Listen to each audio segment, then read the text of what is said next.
بری صحبت کا انجام۔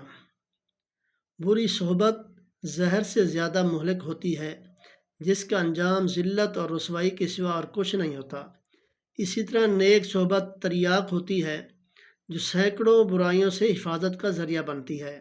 تو عقل مند انسان کو جیسے نیکی کی تلاش رہتی ہے، ویسے ہی بدی سے اجتناب پرہیز رہتا ہے۔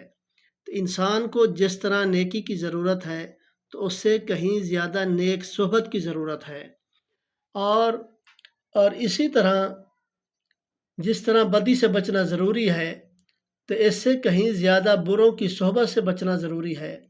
حضرت نوح علیہ السلام کا بیٹا، جس نے آغوش نبوت میں پرورش پائی، اور بیوی جو زندگی بھر رفیقہ حیات رہی، دونوں کا کافروں کی صحبت سے کفر پر خاتمہ ہوا۔ تو شیخ سعدی نے اس مضمون کو اپنی ربائی میں بڑی خوبصورتی کے ساتھ اس طرح ادا کیا ہے، جس کا ترجمہ یہ ہے کہ حضرت نوح علیہ السلام کا بیٹا بروں کے ساتھ بیٹھا تھا، تو اس سے نبوت کا خاندان چھوٹ گیا۔ اصحاب کہف کے کتے نے چند روز نیکوں کی صحبت اختیار کی تو آدمی بن گیا۔ تو نیکوں کی صحبت تجھ کو نیک بنا دیتی ہے، اور بروں کی صحبت تجھے برا بنا دیتی ہے۔ اس لیے صحبت کو صحیح اختیار کریں، نیکوں کے ساتھ صحبت کریں، بروں کو چھوڑ دیں۔ برائی وہ جہنم میں لے جانے والی ہے، اور نیکی وہ جنت میں لے جانے والی ہے۔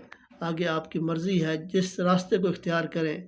اور اللہ تعالیٰ نے انسان کو عقل دی ہے، تو اس کو سوچنا چاہیے کہ میں کون سے راستے پہ چل رہا ہوں۔